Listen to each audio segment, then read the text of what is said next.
The last thing you see before the credits roll is a card. White text, black background. No music under it or music fading out depending on which version you caught on cable. This motion picture is dedicated with love and respect to the memory of Clifford Wenger Jr., whose talent and dedication we greatly miss. Most people who watched Thunder Run on Showtime in 1987 probably didn't stop on it long. It was a Cannon film, a B-action picture about an old trucker hauling plutonium through the Arizona desert while terrorists in weaponized Volkswagen Beetles tried to blow his tires off. You watched it for the truck. You watched it for the jump. You moved on. But Clifford Wenger Jr. was 34 years old when he died. He was a special effects man, trained by his father, working 2 productions simultaneously, the way young crew members do when the work is there and you take everything offered. One of those productions was Thunder Run. The other was Rambo, First Blood, Part 2, filming on location in Acapulco, Mexico. On November 27, 1984, Wenger Jr. crossed a set of slippery rocks above a waterfall to check that an explosion had fully extinguished. It hadn't, or it had. The reports vary on that detail. What they agree on is that he slipped and fell. The Los Angeles Times ran the item on December 1st, 4 sentences. His parents, Clifford Wenger Sr. and his wife Carol Lynn, had been developing Thunder Run for years. It was their project, their script, their vision of what a practical stunt film could be. Real trucks, real explosions, real ramps, real consequences. After their son died, they kept going. Principal photography began in January 1986, 14 months after the waterfall. That's the film you were about to hear about. Not just what it put on screen, but what it was made out of. The Kenworth W900A had been a working truck for a decade by the time the Wengers found it. Built in 1975, it was a conventional long hood, the configuration that defined American highway trucking through the 70s. Wide hood, chrome stacks, a cab that sat high above everything else on the road. Jerry Reed drove the same model in Smokey and the Bandit. Any working driver in 1985 would have recognized it on sight. It wasn't exotic, it wasn't rare. It was the kind of truck that moved freight and didn't ask for attention. The Wengers bought it privately. Then they gave it to their effects team. What came back was something else. Extended exhaust stacks, engineered to redirect the heat signature of the engine, a countermeasure in the film's logic against heat-seeking rockets, armored compartments built into the cab, flamethrowers mounted to the sides, Molotov cocktail dispensers, a deployable battering ram, the kind of modifications that only make sense if the road ahead is a war zone and you've already accepted that. They named it Thunder. It's a simple name, direct, the kind of name a retired trucker in a Cannon film gives a truck he's turning into a weapon. But the Wengers were special effects people.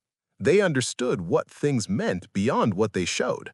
A grieving family named their truck Thunder. Make of that what you will. Clifford Wenger Sr. needed a lead. He found one in Forrest Tucker, 66 years old, a career spanning 4 decades, best known to the generation then watching cable television as Sergeant O'Rourke from F Troop. Tucker had been away from theatrical features for years. He was the kind of actor described, not unkindly, as a veteran, which in Hollywood means reliable, experienced, and no longer the first call. The production notes on file with the American Film Institute are specific about why Tucker got the job. His talent, yes, but also his face. Tucker bore a strong physical resemblance to Wenger Sr., close enough, the notes indicate, that their director of photography had trouble distinguishing them at a distance. That resemblance had a function. Wenger Sr. planned to perform many of the film's dangerous stunts himself, using Tucker's face for close work and his own body in the wide shots. A father who looked like the star, a star who would stand in for the father, on a film dedicated to a son. Tucker, for his part, showed up every morning in the Arizona desert in the winter of 1986. He was 66 years old and had been fighting lung cancer for more than a year, though most people on set may not have known the full extent of it. He did the work. He had the rapport with the younger cast that the film needed. He drove the truck, or stood near it convincingly enough and delivered the lines and made you believe in Charlie Morrison, the retired trucker who still had one more run left in him. It is not a small thing to show up like that, for a film like that, in a year like that. Principal photography ran from January 1986 through April, 3 months in the desert. Chase sequences were filmed on Route 66 in Arizona. The Tyro Mine in Mojave County stood in for Charlie's cobalt claim. A casino in Laughlin, Nevada covered the interior scenes. Canon didn't build sets if they could find locations, and the Mojave Desert provided everything Thunder Run needed: empty roads, hard light, and enough open space to run a semi at speed without closing down a city block. The production notes state clearly, no miniatures were used during filming. That matters, because the centerpiece of Thunder Run, the sequence that everyone who has ever seen the film remembers, is an 18-wheeler jumping a moving train. Tractor and trailer combined going airborne over a level crossing. It's the kind of stunt that in 1986 you either committed to or you didn't. There was no digital middle ground, no previs, no safety net built from compositing. They built a ramp. They stripped down a Peterbilt separate from the hero Kenworth, kept intact for Tucker's close work, and they sent it over. The crew at Street Machine Australia would later describe it as the first time a complete semi-trailer, tractor and trailer together, had ever been jumped on film. That claim hasn't been independently verified, but no one has produced a counterexample either. The ramp worked. The Peterbilt cleared the train. The footage exists. The stunt Peterbilt does not. Whatever it was before the production stripped it down, and wherever it went after the jump, no record has surfaced. It appeared in one film, did one impossible thing, and disappeared.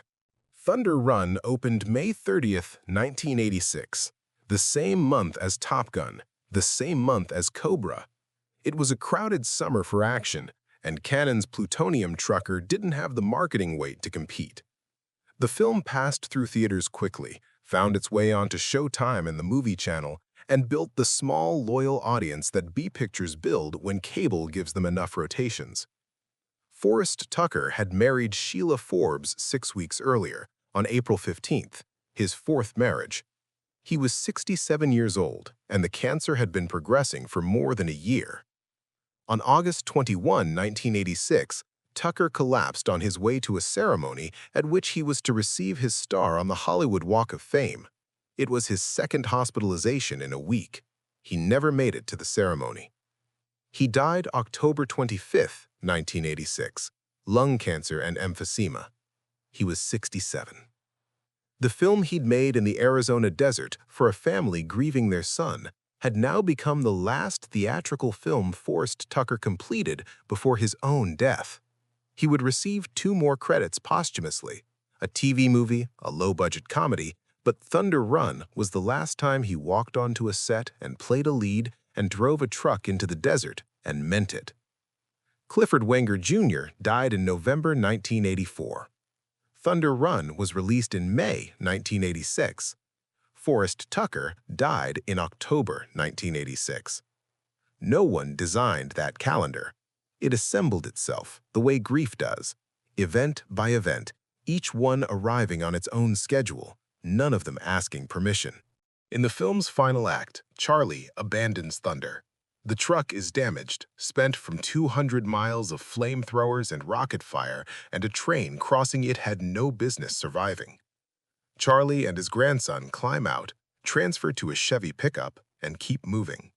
The camera gives Thunder one last look, a battered W900A sitting at the edge of a shallow roadside ditch, stacks still tall, chrome still catching light. Then the film moves on. It never comes back. The hero truck, the real 1975 Kenworth W900A that Wenger Sr. and his team modified and named and sent into the Mojave, was privately owned. It never belonged to a studio. It never passed through a prop house inventory.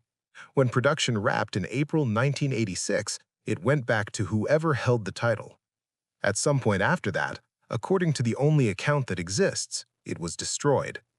No date, no documentation, no auction record, no crusher photo, no collector who found it in a field 20 years later and recognized the stack configuration. One secondary source stated without elaboration. The trail ends there. Not with a fire or a verdict, but with an absence. The kind of absence that's hard to distinguish from simple neglect. The stunt Peter built left no record at all. This is how most working trucks end. Not preserved, not restored, just used until they're not, and then gone. The film industry has never been particularly sentimental about the vehicles it burns and jumps and drives off cliffs. And Canon Films in 1986 was not in the business of archiving its props. Thunder was built to be used. It was used, and then it wasn't. What's left is the footage. 48 minutes of practical stunt work filmed in the Arizona desert by a crew that included a grieving father doing his own dangerous work in a dead son's absence. A truck built from a working Kenworth and a set of ideas about what grief looks like when it has somewhere to go. A star who showed up every morning with cancer and a face that looked enough like the director's that the camera sometimes couldn't tell them apart. Clifford Wenger Sr. was a special effects man. His entire career was the controlled application of force, knowing exactly how much explosion a scene needed and delivering it cleanly and walking away. He spent his professional life making things that were supposed to look dangerous without actually being dangerous.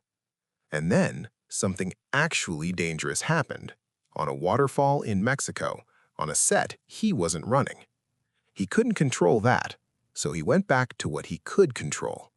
He went to the desert, he built a truck, he sent it over a train. Nobody required him to dedicate the film to Clifford Jr. Nobody required Forrest Tucker to drive out to Mojave County that January and play a retired trucker who had one more run left in him. Nobody required any of it. The truck is gone, the star is gone. The dedication card is still there at the end of the film, if you stay long enough to read it. Most people don't.